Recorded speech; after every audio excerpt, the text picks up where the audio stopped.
तीनों लोकों के स्वामी, सर्वशक्तिमान भगवान विष्णु को नमन करते हुए मैं एक राज्य के लिए नीति शास्त्र के सिद्धांतों को कहता हूं। मैं यह सूत्र अनेक शास्त्रों का आधार लेकर कह रहा हूं। जो व्यक्ति शास्त्रों के सूत्रों का अभ्यास करके ज्ञान ग्रहण करेगा, उसे अत्यंत वैभवशाली कर्तव्य के सिद्धांत ज्ञात होंगे। उसे इस बात का पता चलेगा कि किन बातों का अनुसरण करना चाहिए और किन का नहीं। उसे अच्छाई और बुराई का भी ज्ञात होगा। अंततः उसे सर्वोत्तम का भी ज्ञान होगा। इसीलिए दोनों का भला करने के लिए मैं उन बातों को कहूंगा जिनसे लोग सभी चीजों को सही परिप्रेक्ष्य में देखेंगे। एक पंडित भी घोर कष्ट में आ जाता है यदि वह किसी मूर्ख को उपदेश देता है, यदि वह एक दुष्ट पत्नी का पालन पोषण करता है या किसी दुखी व्यक्ति के साथ अत्यंत घनिष्ठ संबंध बना लेता है।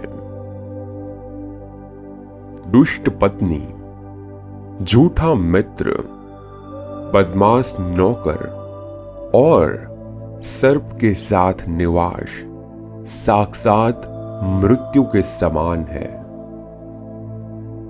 व्यक्ति को आने वाली मुसीबतों से निपटने के लिए धन संचय करना चाहिए। उसे धन संपदा त्याग कर भी पत्नी की सुरक्षा करनी चाहिए।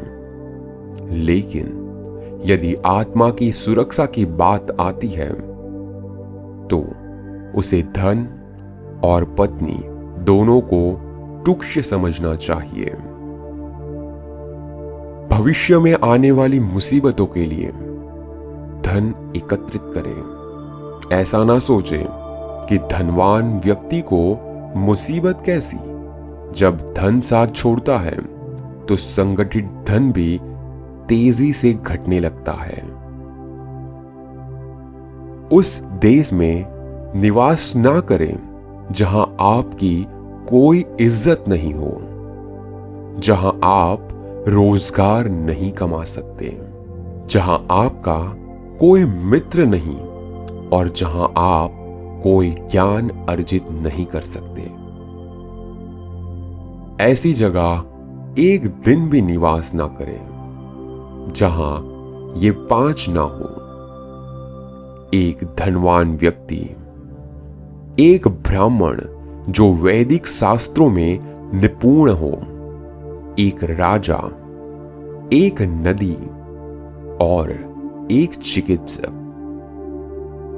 बुद्धिमान व्यक्ति को ऐसे देश में कभी नहीं जाना चाहिए जहां रोजगार कमाने का कोई माध्यम न हो, जहां लोगों को किसी बात का भय न हो, जहां लोगों को किसी बात की लज्जा न हो, जहां लोग बुद्धिमान न हो और जहां लोगों की वृत्ति दान धर्म करने की ना हो। नौकर की परीक्षा तब करें जब वह कर्तव्य का पालन ना कर रहा हो। रिश्तेदार की परीक्षा तब करें जब आप मुसीबत में घिरे हो। मित्र की परीक्षा विपरीत परिस्थितियों में करें और जब आपका वक्त अच्छा ना चल रहा हो तब पत्नी की परीक्षा करें। अच्छा मित्र वही है जो हमें इन परिस्थितियों में नहीं त्यागे। आवश्यकता पड़ने पर, किसी दुर्घटना पड़ने पर, जब अकाल पड़ा हो, जब युद्ध चल रहा हो, जब हमें राजा के दरबार में जाना पड़े और जब हमें श्मशान घाट जाना पड़े। जो व्यक्ति किसी नाशवंत चीज के लिए कभी नाश नहीं होने वाली चीजों को छोड़ देता है तो उसके हाथ से अविनाशी वस्तु तो चली ही जाती है। और इसमें कोई संदेह नहीं कि नासवान को भी वह खो देता है।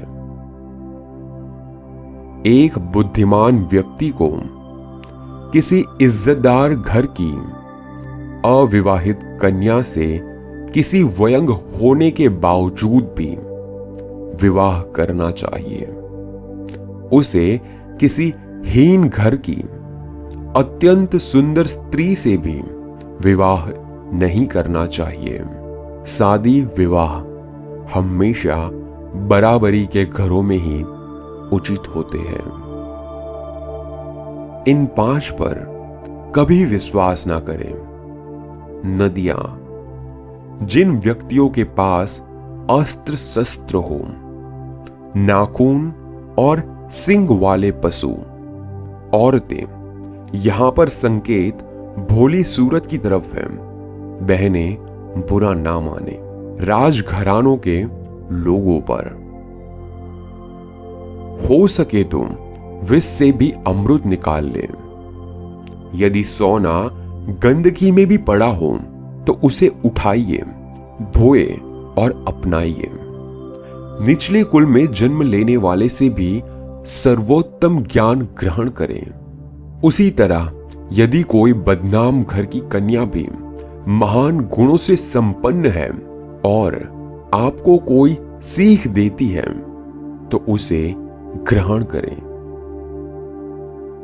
महिलाओं में पुरुषों की अपेक्षा भूख 2 गुना, लज्जा 4 गुना, साहस 6 गुना और काम 8 गुना होती है।